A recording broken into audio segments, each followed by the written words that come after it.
Pada video kali ini, kita akan ngomongin update terbaru dari Google, yaitu Google Link Spam Update. Apa itu Google Link Spam Update dan apa efeknya untuk website Anda? Penasaran? Yuk, mari bahas semuanya dalam video kali ini.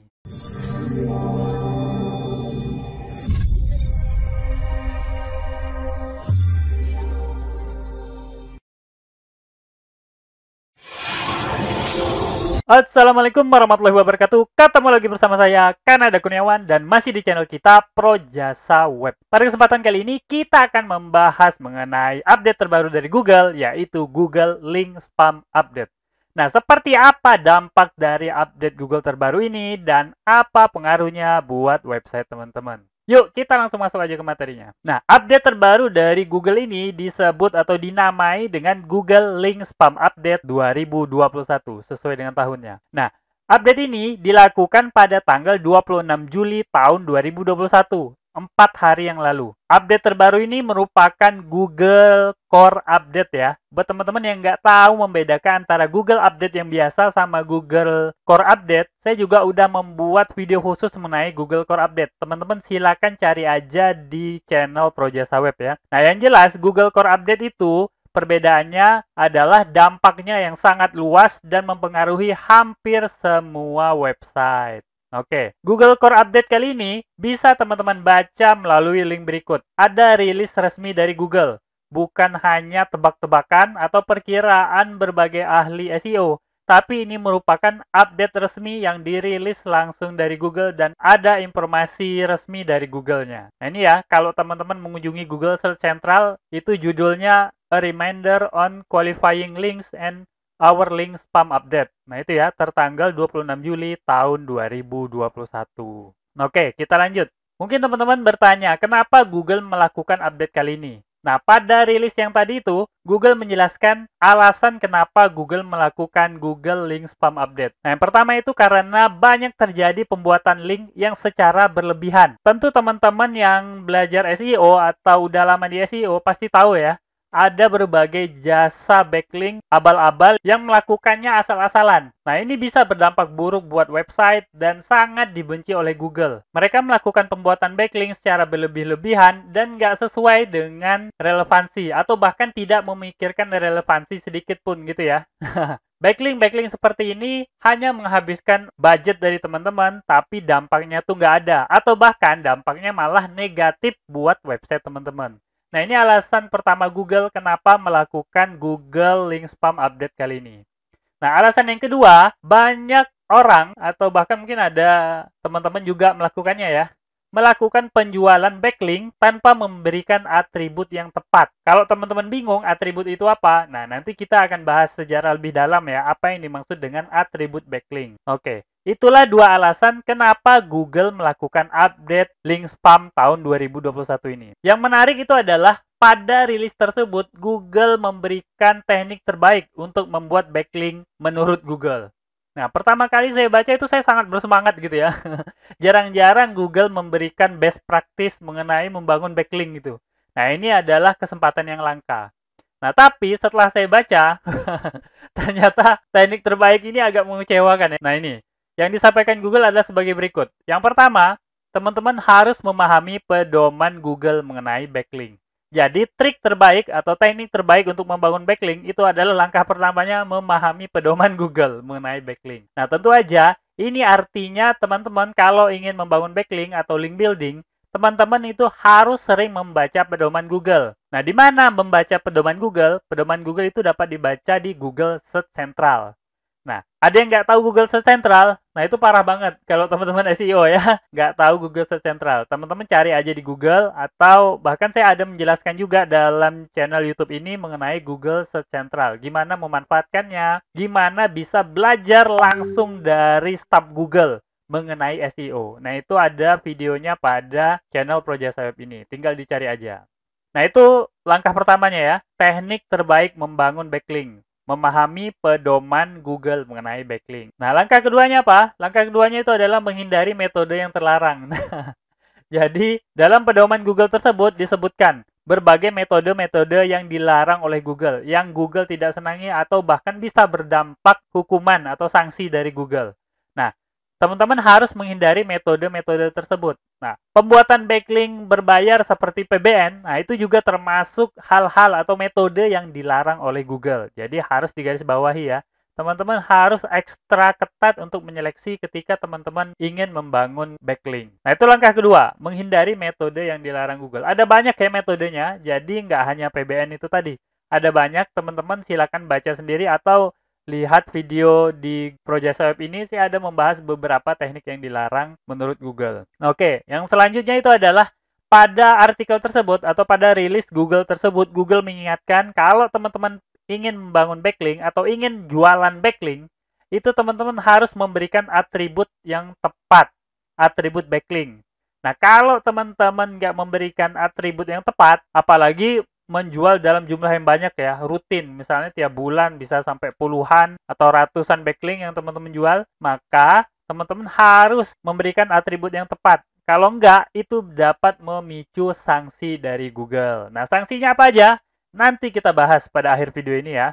Oke. Pada kesempatan yang berbeda, tapi pada bulan Juli juga ya, Google itu ada melaksanakan Google Office Hour. Nah, salah satu konten dari Google Office Hour itu adalah membahas cara membangun backlink yang bagus.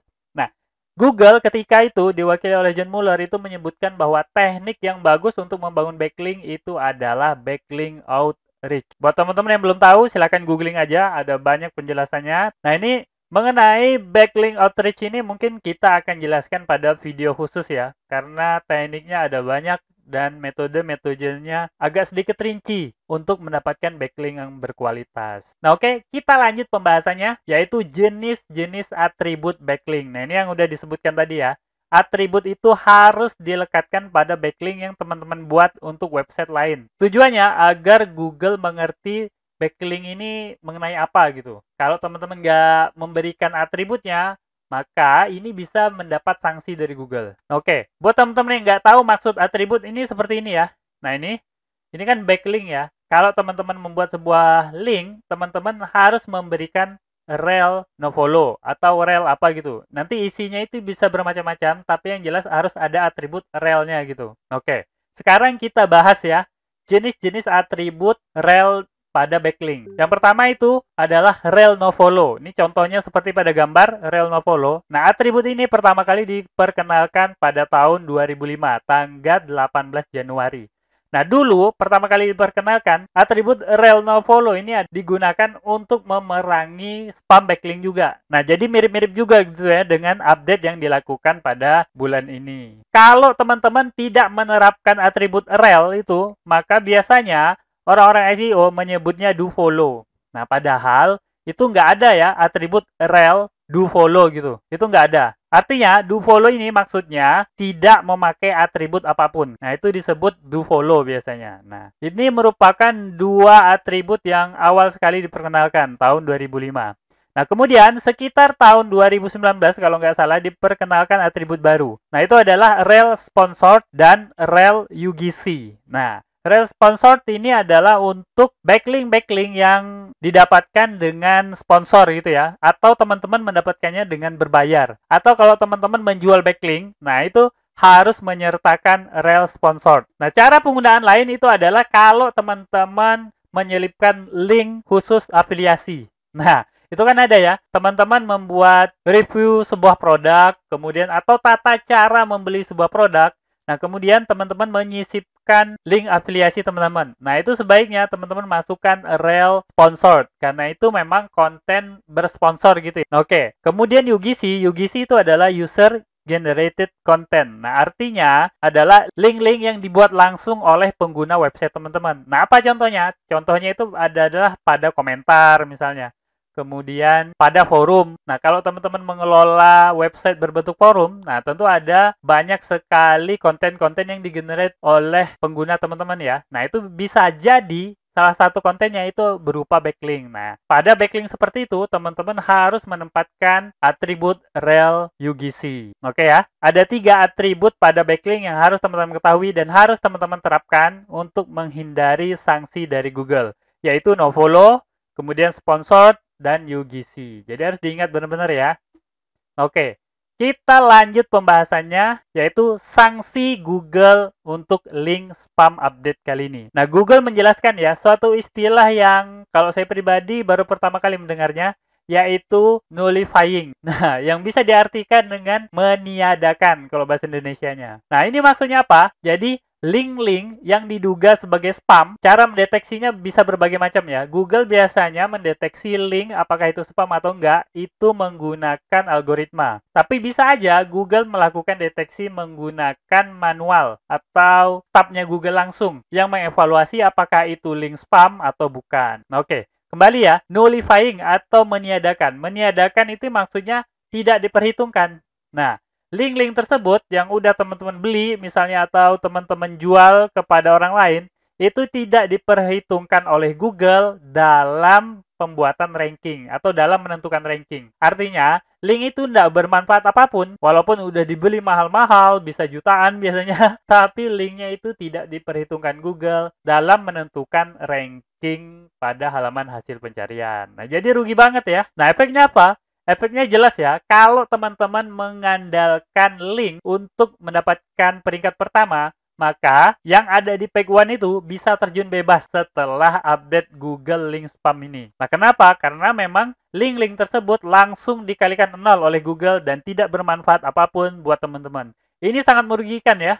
Nggak tahu gimana nantinya. Tapi yang jelas, orang-orang yang sering menggunakan backlink yang abal-abal akan mendapat 2 kerugian. Yang pertama, tentu aja peringkat mereka bisa terjun bebas. Yang kedua, itu adalah biaya-biaya atau sumber daya yang udah mereka keluarkan untuk mendapatkan link tersebut itu dikalikan 0. Artinya sia-sia aja, karena tidak diperhitungkan oleh Google. Nah, itu adalah sanksi yang pertama. Nah, ternyata ada sanksi yang kedua gitu ya. Bahkan Google menyebutkan secara langsung pada artikel tersebut. Nah, sanksi yang kedua yang mungkin bakal diterima teman-teman itu adalah Google Manual Action. Google Manual Action itu adalah tindakan manual terhadap suatu situs ketika pengulas dari Google telah memutuskan bahwa halaman di situs tersebut tidak sesuai dengan pedoman kualitas Google. Nah, ini ngeri banget ya. Nah, kalau teman-teman dapat tindakan manual atau Google Manual Action ini, maka teman-teman akan mendapatkan notifikasi pada Google Search Console. Di bagian notifikasinya, teman-teman akan melihat ada bagian manual action. Nah, di situ teman-teman bisa melihat apakah ternyata website teman-teman terkena manual action atau enggak.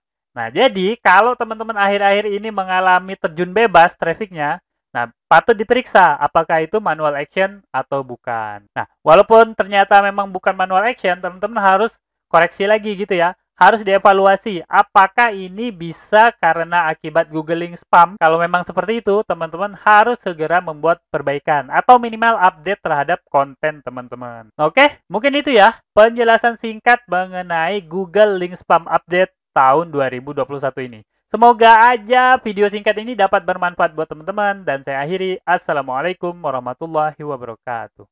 Oke, seperti biasa, jika ada yang salah dari apa yang saya sampaikan, tolong teman-teman ingatin ya, jangan sampai nggak diingatin, supaya saya dapat melakukan perbaikan pada channel ini dan pada diri saya sendiri. Dan jika ada pendapat yang berbeda, teman-teman bisa masukin ke kolom komentar, supaya kita bisa berdiskusi. Jika ada masukan, teman-teman jangan sungkan untuk menyampaikannya, karena saya sangat terbuka dengan segala macam masukan. Dan jika teman-teman memiliki usulan pembahasan, cantumkan juga di kolom komentar, supaya semua usulan teman-teman dapat saya wujudkan dalam bentuk video. Buat yang belum tahu, video ini adalah bagian dari program Akademi Projasa Web, tempat di mana teman-teman bisa belajar digital marketing secara gratis. Caranya mudah, cukup kunjungi projasaweb.com/academy. Ada ratusan artikel dan video yang dapat teman-teman pelajari.